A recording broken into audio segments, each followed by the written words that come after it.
stars at night we both can see. Will I find my way home? You're beautiful to me, and now I see there'll be a day we'll find a place in this world, and I will follow, and you will come to me. The dreams of fallen souls, I rest with hero souls. Silence is my home. They're not the only ones. Stay focused on our thoughts to find the chosen, and you will soon become.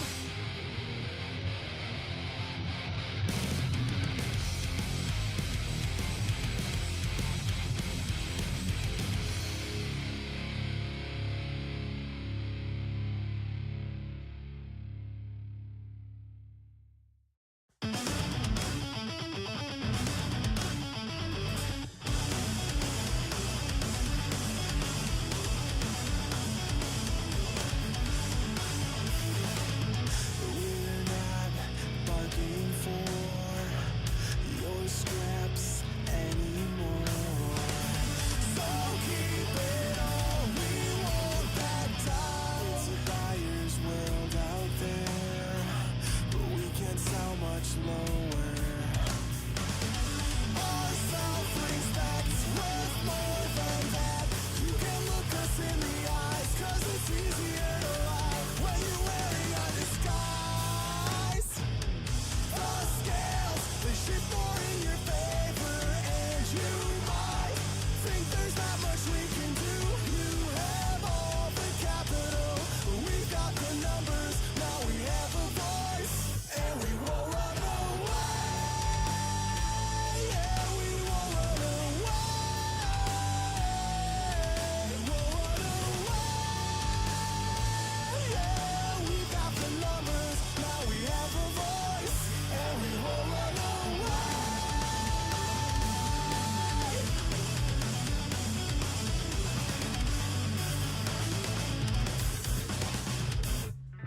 We've worked to build this up, we've all paid our dues. Did you think it was all for you? Our fear keeps us divided, but they'll always win until we're united. I won't pay to board a sinking ship controlled remotely from a safe distance. While you place your bets on if we live or die, the scales, they shift more in your favor, and you might think there's not much we can do. You have all the capital, we've got the numbers, now we have a voice, and we won't run away. Yeah, we won't run away.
The following is rated TV MA and is intended only for mature audiences. Viewer discretion advised.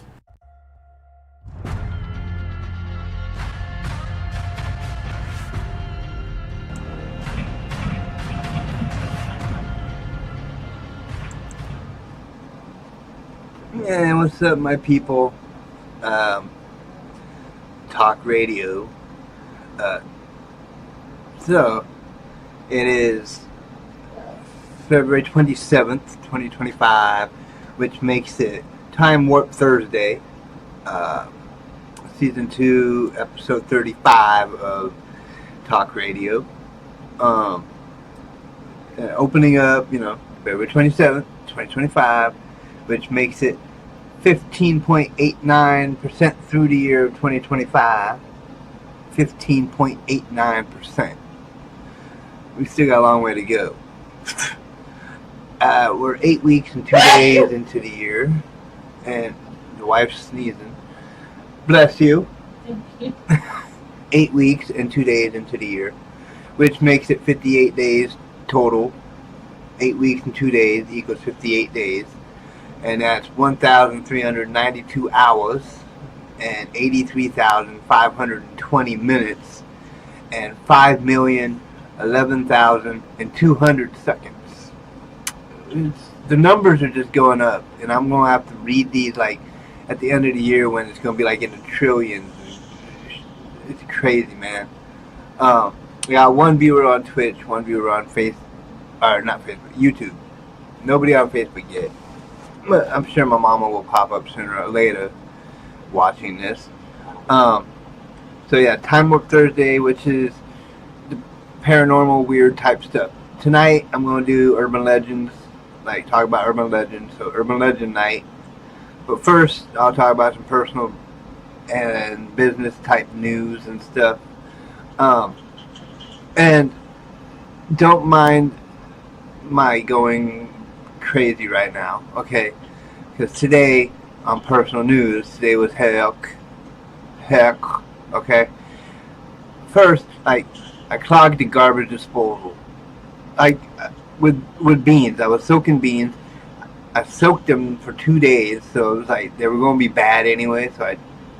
So I before thinking, I dumped them into the dang sink. And they went into the disposal, so I turned on the disposal, and then, it just messed it up. So my dumb ass should have just poured them in a strainer. Hello. I've never heard of a strainer before, I guess. And I could have strained the beans, dumped them in the trash can, and wouldn't have this freaking problem. Okay? But, I'm a complete idiot. The garbage disposal today. Live stream last night was messing up all crazy, and I had to do it a few times.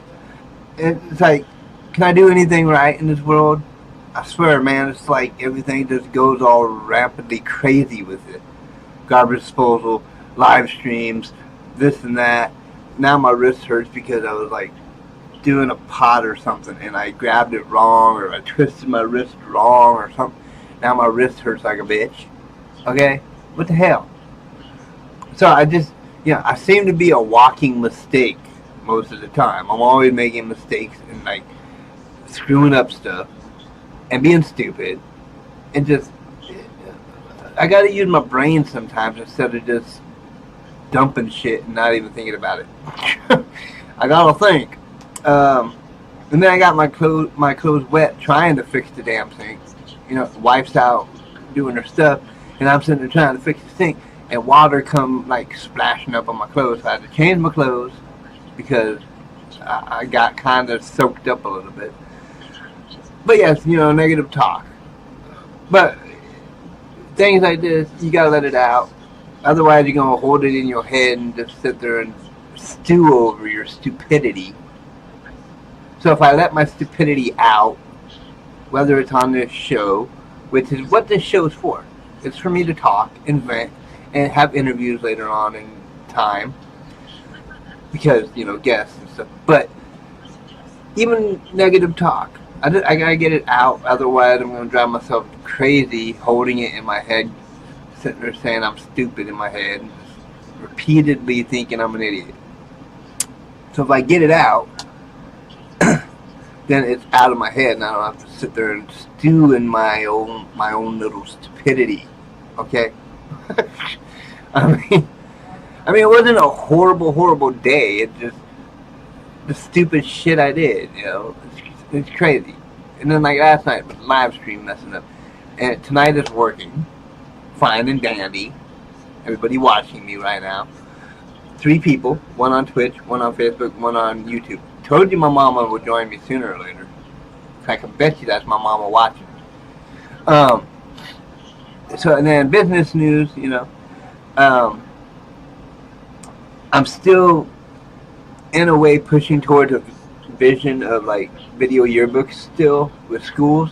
So I reached out again. I sent the email to the superintendent of schools again, talking about the video yearbook and kind of asking him about it, and said that I'd be fine if he wanted to meet in person and talk it out.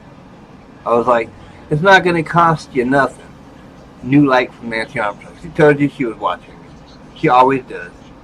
But I put in the email that like upfront costs from the school or the school district wouldn't cost them a dime. They wouldn't have to pay me nothing. Like the money I'd make from these DVD yearbook things for the school is when I, at the end of the year, sell them to the students. Like their parents buy copies of the DVDs. That's when I would make my money. Through the year, the school don't have to pay me nothing. The school district don't have to pay me nothing. I'll go into the school, videotape events and sports and interviews with some of the students, kind of talking to the students, getting some kind of like random stuff on video and pictures and all that stuff. Put it together as a DVD, the year in review of whatever school, and then sell them to the students' parents, or what, like the parents buy it for the students and stuff. That's where I'd make my money. It's just coming up with the price point for each DVD sold, how much I'm wanting to charge the students' families to purchase. That's where I'd have to think about it and come up with a price point to where I'm making some money. And then the GoFundMe is still a dud so far. Like, I ain't got no donations at all. It still is 0. But I'm not giving up on possibly getting some donations from people to help me get my funding for my business. Help me get better lighting, better equipment, better everything. Maybe an office building rented out for a year or 2, and setting up my green screen at an office building and doing my shows at the office building and having an actual like business office to where I'm more professional, and then like getting my business license as well. Those don't cost a ton of money. It's just getting it done and getting the money to do it. Still working on guests. I'm still talking to people and getting guests lined up for future shows of talk radio. So that's the business news. That's the personal news. That's a little bit of those things. I will do my normal, go through the little scroller here down here before we get into Urban Legend Night. So I'm going to go from the beginning. Breaking. Talk radio has taken over YouTube, Twitch, Kick, and Facebook. Yes. Talk radio has taken over. Because on Facebook, I'm trying to change Survivor Nation to talk radio so that it fits with my show. And I'd like the people who are followers of Survivor Nation to stay followers of talk radio, just to, have them followers. Which makes the next thing, thanks for continued support of talk radio. All you guys who watch and all that stuff, thank you for the support. Remember to like, share, follow, and subscribe. That support's always appreciated. And then purchase some Girl Scout cookies from our daughter Adeline The link is in the description. Adeline's Girl Scout cookie online sell page thing. You'll see it. It's in the description. Just like the GoFundMe fundraising thing. Link is in the description. QR code's over here. And, you know, you can donate $5 or $1 or whatever. You know, to get a push going. People start seeing people donating. Others might donate. I don't know. Then check out our website. Become a member. The URL is scrolling by right now. www.crowrulesentertainment.com. Crow Rules Entertainment, all one word on the URL anyways. crowrulesentertainment.com. Go check it out. Become a member and, you know, participate in things over there on the website. Sports coming soon, you know. I'll get more into sports in the coming months or whatever. And then upcoming guests. As I just talked about, still trying to get guests. But next week, Wednesday, March 5th, James Gephardt. Friday, March 7th, Hollywood Capone. The following Friday, March 14th, James Buckman. And then March 17th, which I believe is a Monday, will be Betsy Kudlinski, pre-recorded interview. I'll record it earlier in the day and throw it on to the live. And then April 4th, Michael Allison, April 4th. And then April 10th, Browno Landrum, or something like that.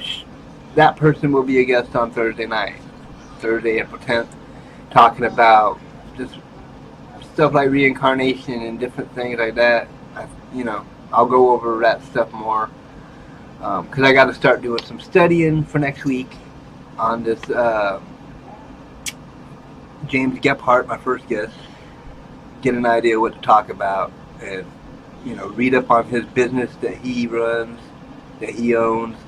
And then Friday, Hollywood Capone, I know what's going on with that. You know, he's an author of a book he wrote, and we'll talk about that with him and stuff like that. And then some of the other guys I just study up on stuff because I can't go in blind and just be like asking random off-the-wall questions because then I look like a non-professional, and I'm trying to be more professional. Okay, so yeah, that's what it's all about. So, with those things being said and done, we'll get into some urban legend stuff. First, I'm going to read this. It's urban legend definition, meaning, stuff like that. And it says urban legend in folklore, a story about an unusual or humorous event that many people believe to be true, but that is not true. So basically, they're saying it's not true, but people believe it's to be true. You know, the origins, urban legends typically combine second-hand narratives, such as those heard from a friend of a friend, with contemporary settings and familiar everyday objects, such as shopping malls or automobiles. Similar to older traditional folk tales and legends, urban legends spread through word of mouth but are increasingly shared through print, digital, and social media. They occur in cultures worldwide, featuring common plots and themes with minor differences, reflecting local knowledge and cultural mores. Although many urban legends are told for their shock value or humor, folklorists believe that urban legends reflect the anxieties and beliefs in modern society, such as fears related to technology or crime. Thus, they hold as important a place in the study and collection of folklore as other traditional tales.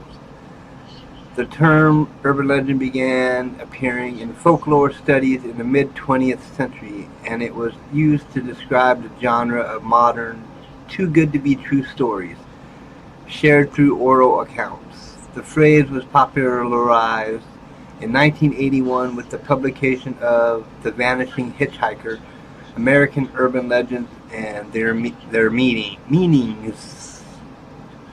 See, I suck at reading. A book by American folklorist Jan Harold Brundtland. The title of the collection refers to one of the most well-known urban legends, that of a person traveling in a vehicle, usually a car, who meets a mysterious hitchhiker. The latter suddenly vanishes and is subsequently discovered to have been a ghost. The story of the vanishing hitchhiker typifies an urban legend in both its being widely shared through oral telling and its contemporary elements such as the modern form of transportation. As with other urban legends, the vanishing hitchhiker has many variants that differ based on local details. For instance, Chicago's legend of Resurrection Mary is named after a ghost said to appear to drivers on a road past Resurrection Cemetery in the city's southwest suburbs, which I've heard people talk about that being true. So that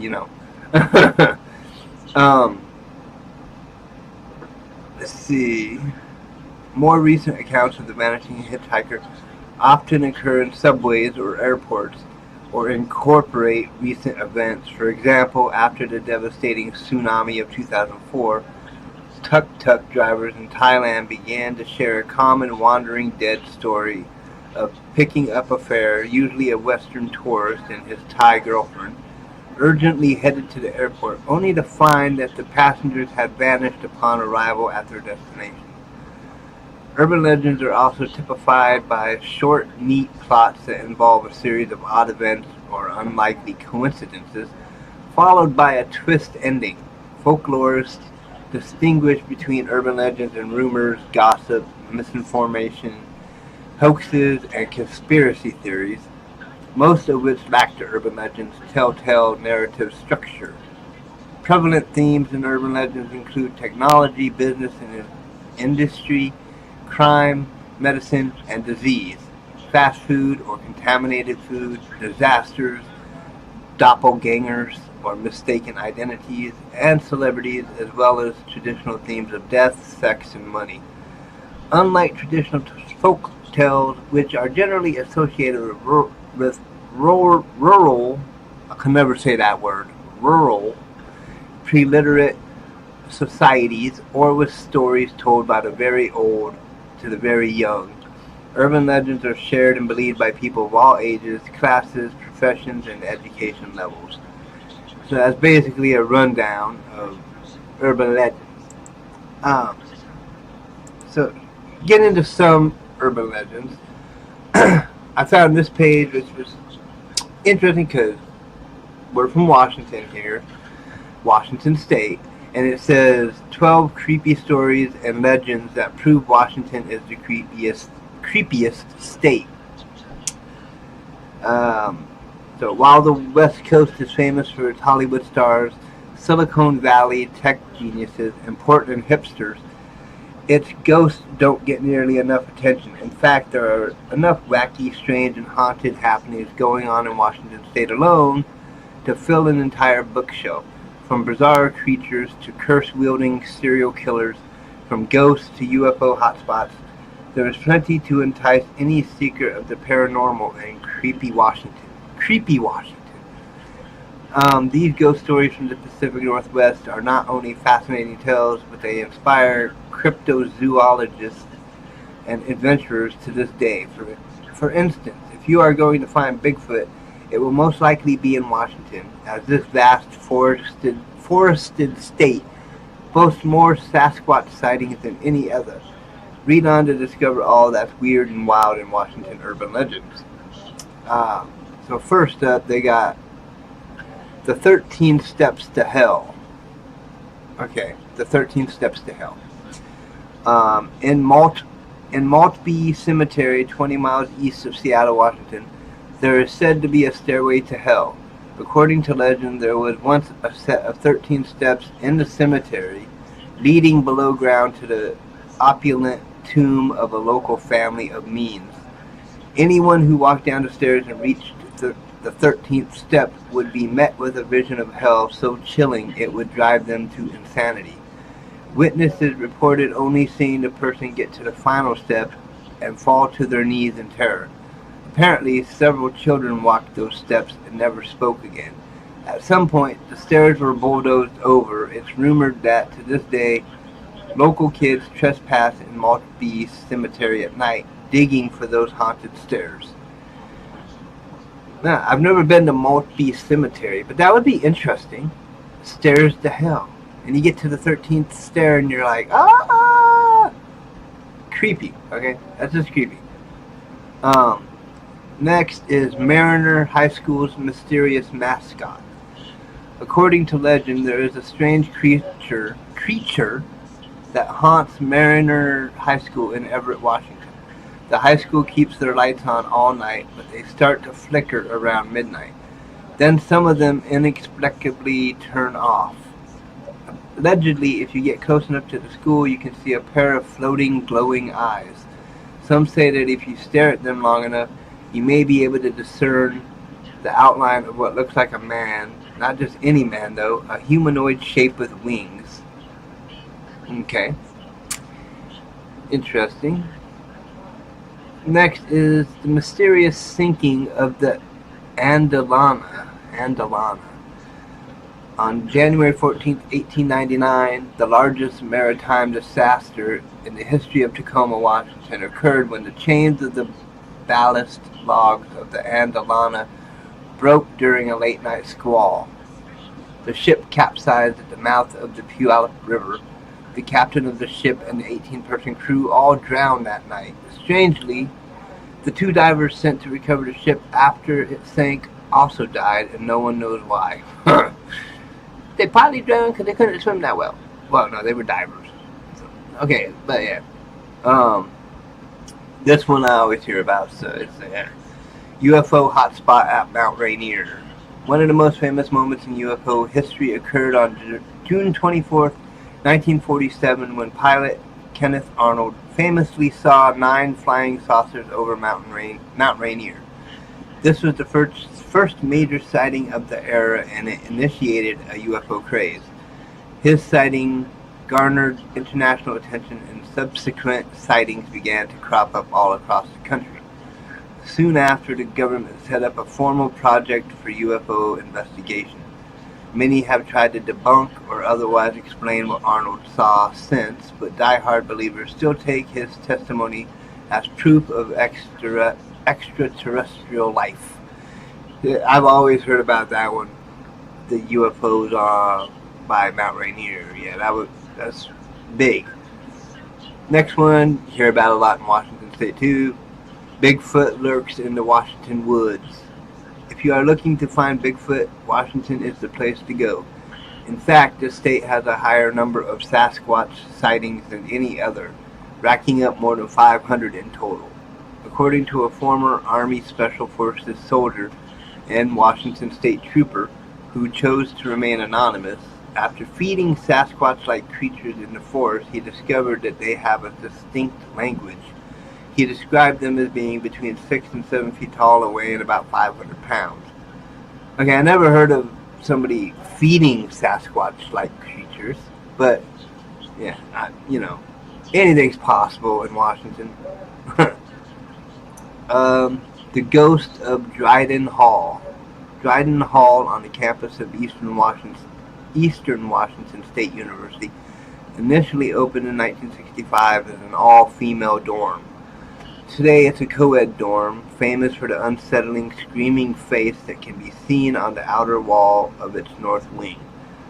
While this was initially considered a trick of the building's exterior lights, as it can only be seen at night, adjusting the position of the lights did nothing to stop the face from appearing. Groundskeepers have changed up the lights numerous times over the years, but the face never goes away. A screaming face on the wall. Never heard of that one. Okay, a princess at Pike Place Market.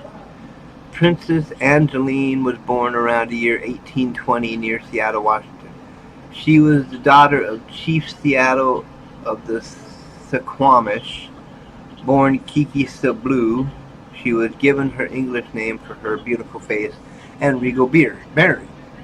In the 1850s, when the government forced her people onto a reservation far away from their home, Princess Angeline and a number of other Squamish stayed in the area where they lived and worked.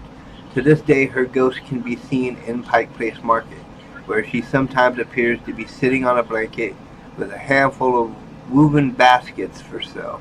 Often tourists approach her to buy one, only to find she has disappeared when they get too close. Huh. Cool. That would be cool. I've been to Pike Place Market. I've just never seen, like, the ghost of a princess. That would be cool. Next in the Washington creepy stuff, the hex of serial killer Jake Bird.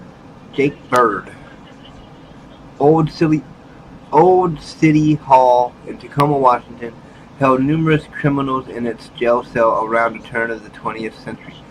One of the most famous of those was serial killer Jake Bird, who was captured after hacking 2 people to death with an axe. He received his own death sentence after confessing to killing 44 people during his trial. At the end of his trial, Bird put an infamous curse on those who had captured, jailed, and sentenced him. He said that all involved would die before he did. As it turns out, 6 of those people did die before Bird was put to death 2 years later. This became known as the Jake Bird Hex. Interesting. Caddy the Sea Serpent. For over 200 years, there have been sightings of a sea monster on the North American Pacific coast. Allegedly from the Cadborough Bay in British Columbia, Caddy is said to have an impossibly long neck and the head of a horse. This creature has been sighted as far north as a bay in Alaska and as far south as San Francisco, California. There have been numerous videos taken of Caddy, and in 1991, one woman even claimed she saw the creature on the steps to the beach while she was walking her dog. Huh. I didn't know Caddy came down to, like, Washington and California and all that stuff. That's interesting. Child ghost at Gravity Hill. North of Prosser, Washington, there's a strange anomaly called Gravity Hill. If you pull up to the base of the hill and put your car in neutral, it will begin to roll up the hill. This hidden road in the middle of nowhere is down the street from an old, supposedly haunted grain elevator.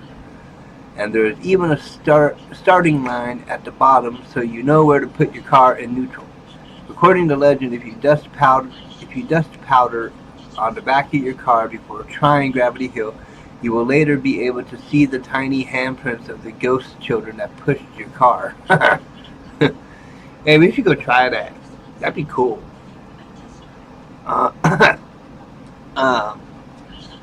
Mel's Magical Hole.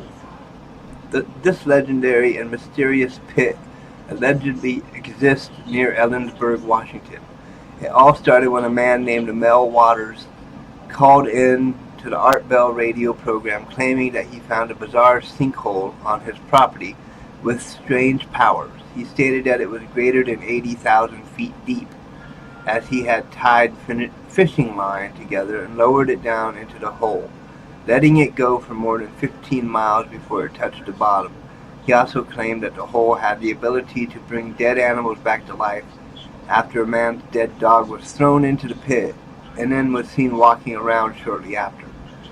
Waters was featured on the show numerous times before 2002, when a local paper reported that no man named Mel Waters existed in the area at all, as this identity has never been confirmed and he never told listeners the exact location of the pit. Many consider it to be a hoax. However, this has not stopped travelers from coming to the area in an attempt to seek out the famous sinkhole. Okay. The Faceless Roamer of Auburn. Originally, the city of Auburn, Washington, was named Slaughter. In those days, a wealthy landowner sold the property that came to form the town. According to legend, his ghost can be seen stalking up and down A Street to this day.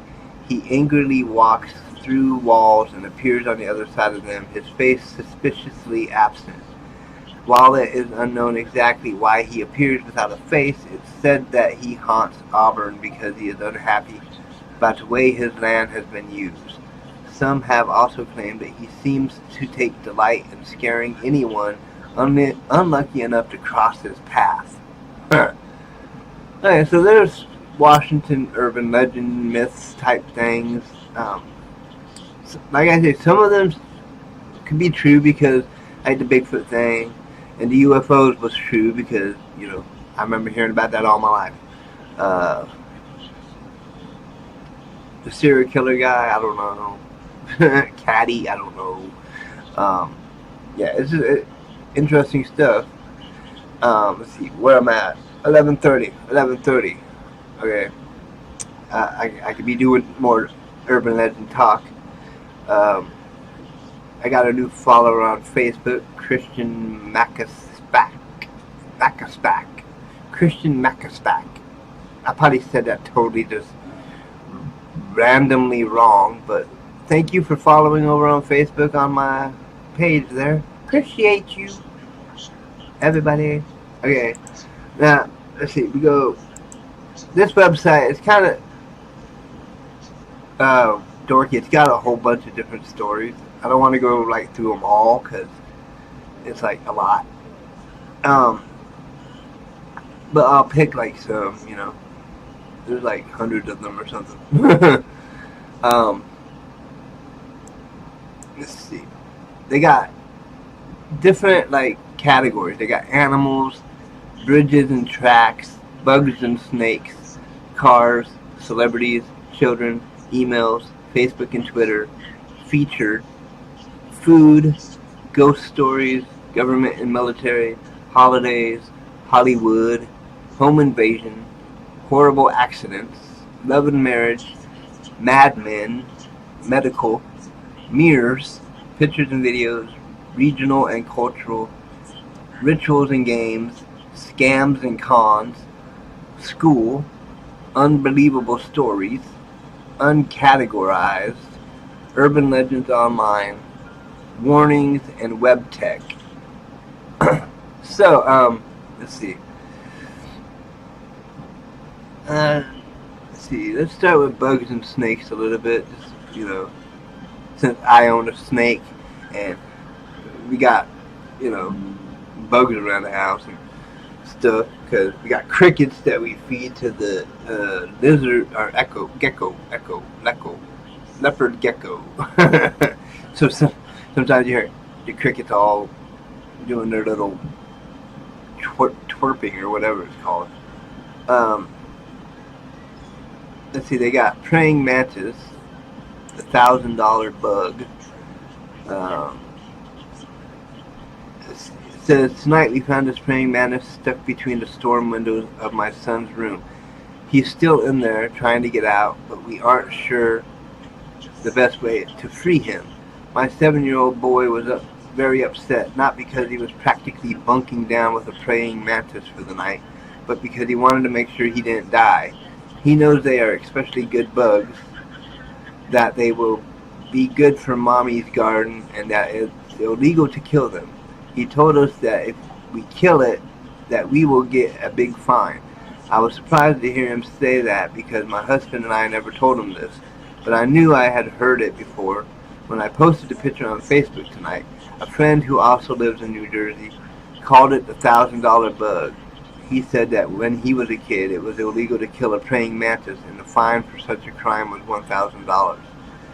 Actually, it turns out that this is not true and is an urban legend that has been passed around since the 50s. 1950s, that is.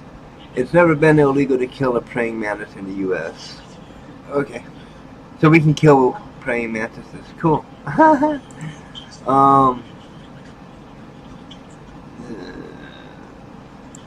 Let's see, what's this one? Telemonia spider. A spider bite. Please read. And you thought the brown recluse was bad. 3 women in North Florida turned up at hospitals over a 5-day period, all with the same symptoms. Fever, chills, and vomiting, followed by muscular collapse, paralysis, and finally death. There were no outward signs of trauma. Autopsy results showed toxicity in the blood. These women did not know each other and seemed to have nothing in common. It was discovered, however, that they had all visited the same restaurant, Olive Garden, within days of their deaths. The health department descended on the restaurant, shutting it down.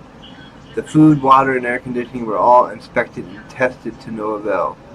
The big break came when a waitress at the restaurant was rushed to the hospital with similar symptoms. She told doctors that she had been on vacation and had only went to the restaurant to pick up her check. She did not eat or drink while she was there, but had used the restroom. That is when one toxicologist, remembering an article he had read, drove out to the restaurant, went into the restroom, and lifted the toilet seat. Under the seat, out of normal view, was a small spider. The spider was captured and brought back to the lab, where it was determined to be the two-striped Telemonia, so named because of its reddened flesh color. This spider's venom is extremely toxic, but can take several days to take effect. They live in cold, dark, damp climates, and toilet rims provide just the right atmosphere. Several days later, a lawyer from Jacksonville showed up at a hospital emergency room. Before his death, he told the doctor that he had been away on business, had taken a flight from Indonesia, changing planes in Singapore, before returning home. He did not visit Olive Garden, or he did not visit Olive Garden while there. He did, as did all of the other victims, have what was determined to be a puncture wound on his right buttock. Investigators discovered that the flight he was on had originated in India. The Civilian Aeronautics Board ordered an immediate inspection of the toilets of all flights from India and discovered the two-striped Telemonia spider's nest on 4 different planes. It is now believed that these spiders can be anywhere in the country, so please, before you use a public toilet, lift a seat to check for spiders. It can save your life. And please pass this on to anyone you care about. Comments. This one has a few things wrong with it. There is no such thing as the Journal of the United Medical Association, nor is it likely that any such article on this subject by Dr. Beverly Clark ever appeared in any medical journal. Additionally, the Civil Aeronautics Board disbanded in 1984. There have been no reliable and valid accounts of such mysterious injuries or deaths at Olive Garden or any other restaurant.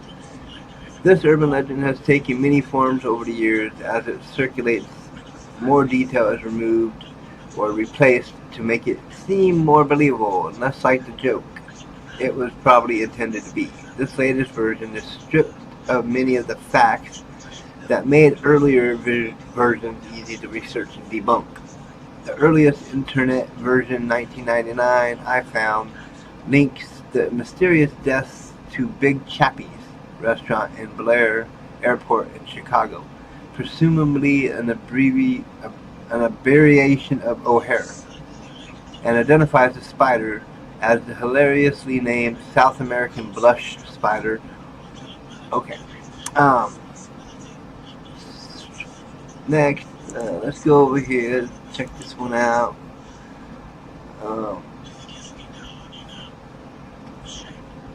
This one I'll just kind of read a little bit. I'm not going to read whole stories, but because, some stories can be kind of long, you know what I'm saying? So I'll just kind of go through the top. Like celebrities, Popeye the Sailor Man was really Frank Rocky Feigl from Chester, Illinois. Popeye the Sailor Man really existed. Popeye the Sailor Man was a squinty-eyed sailor who was the main character of a comic created in the late 1920s by E.C. Segar. Like many beloved characters, he didn't begin as the star of the story. He was a minor character hired to be a part of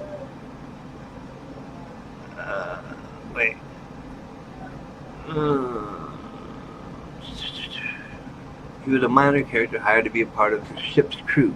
While he was only meant to be around for a few strips, the Popeye character quickly became very popular and the focus of the strip. Popeye eventually won the heart of the originally unimpressed and at times fickle Olive Oyl and becomes the adopted father of Sweet Pea, a baby he finds in the mall, or in the mail. A baby he finds in the mail. Okay. And then next up here, it says Elvis Presley hidden in witness protection. Earlier this month, an 80-year-old homeless, white-bearded man was found deceased under an overpass in San Diego, California. Nobody knew the man's name, but friends referred to him as Jesse. Investigators decided to try DNA testing with hopes that something would pop up in the nationwide DNA database. What came up on the computer screen in the high-tech lab stunned everyone. The DNA results of Jesse Doe were an exact match to the one and only Elvis Aaron Presley. Lab technician Robert Brenzdale said he and his lab assistant Madeline Hedspeth laughed when the name popped up. We thought somebody somewhere somehow in the system pulled the greatest and most elaborate prank on us ever. We both laughed with hysteria for about an hour. Brenzdale told Jerry Hardin of the Hollywood Word, a new entertainment publication based out of Los Angeles. Okay, so I've heard different Elvis things. So this one's CIA agent confesses to killing Marilyn Monroe. So basically, a CIA agent said they killed Marilyn Monroe.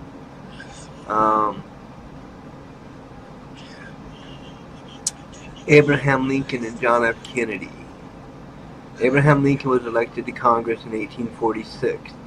John F. Kennedy was elected to Congress in 1946. Abraham Lincoln was elected president in 1860.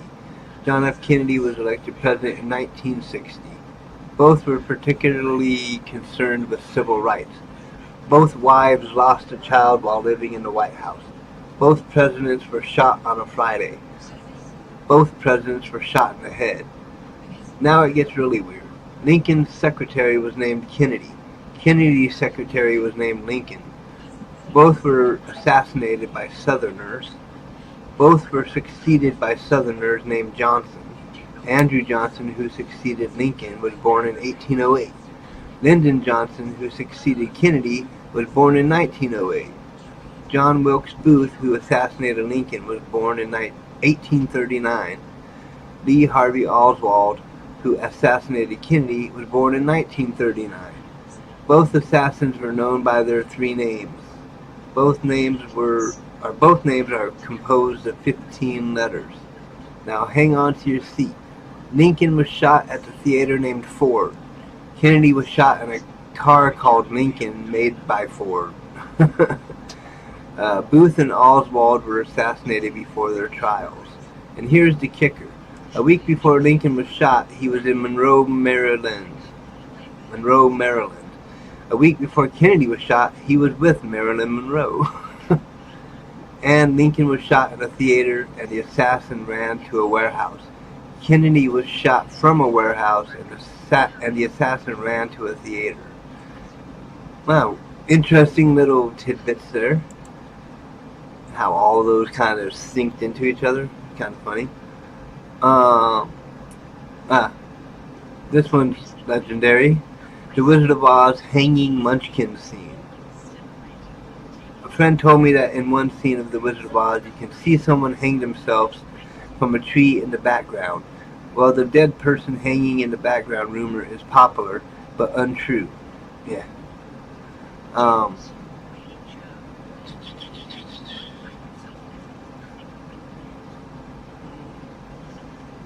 Mama Cass and her ham sandwich.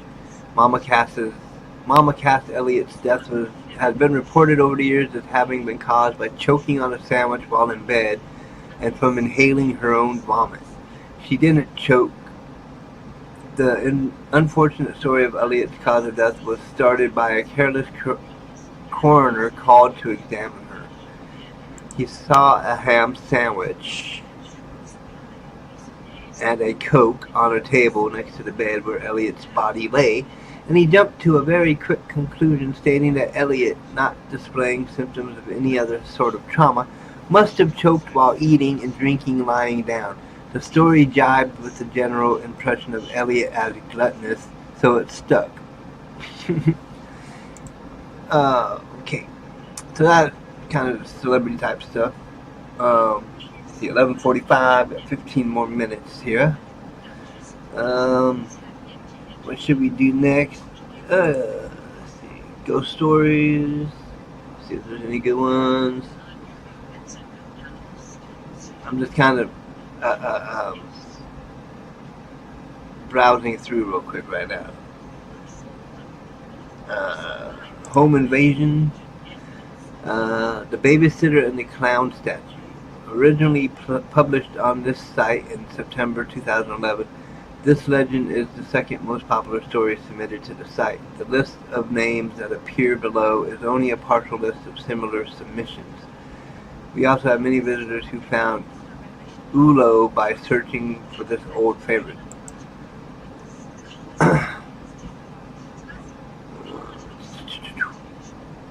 This girl was babysitting for some family friends one night. A little boy and a little girl. The parents had a fetish for clowns and had collected clowns from around the world for years, setting aside a room in the house just to put them on display. That night the children were playing in this very room. Many other clowns were just statues, and some were life-size. One in particular was seated in a small childlike rocking chair. The babysitter started to feel more and more uneasy about the statue throughout the night. She felt as though the eyes were following her whenever she moved around the room with the children. She decided to call the parents. "I'm so sorry to bother you," she said, "but I was wondering if I could move this clown that you have in the rocking chair. It's starting to scare the kids and I." "What clown are you referring to? I don't recall us having a clown fitting that description. Are you sure it's sitting in the rocking chair?" the mother asked hurriedly. "Yes, I'm sure," said the girl. "It's sitting right here. I'm looking at it right now. Why? I know it's probably very old and I shouldn't attempt to move it out of the way, but take the kids and get out of the house now. The neighbor across the street will let you in. Call me immediately when you get there." And with that, the mother hung up. Frightened and confused, the babysitter grabbed the kids and ran out. When she and the kids arrived safely at the neighbor, she called and the mother answered.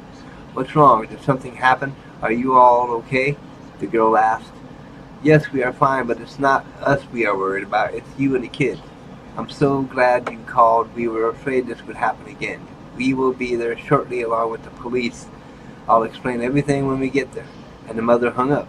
The parents later explained to the girl that for some time the next-door neighbor had been giving them problems. He was mentally ill, heard voices, the whole bit. On numerous occasions, he had snuck into their house and tried to kidnap the children. This time he dressed up in a clown suit, painted his face, and waited quietly until he had the opportunity to do what he came to do. The parents had informed the police many times, but never had any proof until now about what was happening. They think the girl paid her and drove her home. Interesting. Let's see.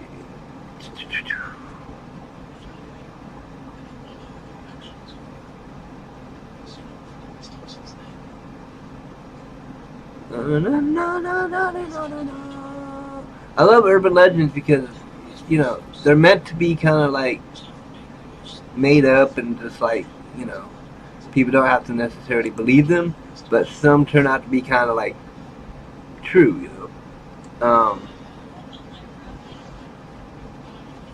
See, here's one that says the Watcher. The little girl had discovered a small figure carved on a wooden plank hanging on the kitchen wall. The girl stood there awestruck, studying the image. Etched on the wood, in lines and knots, was a lady in a gown, standing with gray hair flowing down to her shoulders, and watching something open-mouthed and eyes rounded, as if surprised and upset by what she was watching. The child had run to a nearby room and dragged him to the kitchen to show him her discovery. As a young man, he was not as surprised as the child, but he took note of the unusual design. Nevertheless, this was the child's home, Had she never seen a piece of art before? Indeed, it looked like a creepy lady watching. He was a friend of this family. Her parents had gone on an errand, leaving their little daughter under his watch. Minutes after being shown the discovery, he murdered the girl in the kitchen as the carved lady on the wall stood watching, terrified and dumbstruck. A year later, the wall and the house were no more. First mortgaged and then sold. Everything that could be salvaged was sold as scrap, including the wooden plank with the lady carved on it. 5 years later, he bought a house in another place hundreds of miles away from where he ended that child. He married a lovely woman who deeply adored him. The second night in their new home, she discovered a plank discarded in a dusty corner of the attic. She brought it down into the house and set it in their bedroom, so she wouldn't forget to show her husband after work that day. Absently, she hung it on an old hook near the bed, so as not to get dust on the bedclothes. She mentions it to him that night and made him take note of the design. Viewing the image rang a faint bell. "I think I've seen something like that before," he said, but shortly went on loving his wife, not wanting to focus his brain on anything less important. Later that night, he woke up from sleep, restless, in the faint light with his wife sleeping beside him. His eyes fell on the artwork. The lady was watching. Even in the semi-darkness of the room, he could see her clearly. She seemed to be watching him with more and more intensity, he remembered. She woke up in the morning when a drop of liquid fell on her face, a drop of red. She didn't find him beside her. Another drop fell. She looked up. It was dripping from above. Blood. She froze in panic and called out to him as she ran up to the attic. The quiet neighborhood street was disturbed by her blood-curdling screams. Later, neighbors consoled her as police carried a body bag out of the house. Submitted by Rick E. from Roseburg, Oregon. Interesting stories. Okay, so that's the urban legends for tonight. Just kind of going through some stuff, talking about the urban legends. Weird, crazy stuff, And most of it turns out to be fake. Some turns out to be true. I just always love reading urban legends and talking about urban legends. I see I have one viewer on Twitch, one viewer on Facebook, 5 people watching on YouTube. Thank you all for watching. I've just been rambling about urban legends for the last 45 minutes or so, roughly. See, when I get stuff that I can talk about it. So it's cool. And then, I got 8 minutes left of the show, so I just come back to talk to you guys. As, I just kind of close out the show here. And thank you all for watching and all that stuff. The wife is back there laying down, trying to get some rest. So when I end the show, when I be quiet, she could probably be like, because, right now I'm blabbing, so all she hears is blah, blah, blah, blah, blah. But once she hears me quieting down, she'll be all able to sleep and stuff. Because she got a busy day tomorrow. She got to get out and do some stuff. And then tomorrow after school, doing the Girl Scout cookie sales at the stores, setting up outside the stores and selling cookies. But you can still buy cookies online. Everybody, the link is in the description. Girl Scout cookie. Adeline's Girl Scout cookie online order page or whatever. And you can do the GoFundMe, The link is in the description or QR code right there. You can donate to me to help me launch my business, get my business going, as I talked about at the beginning of the show.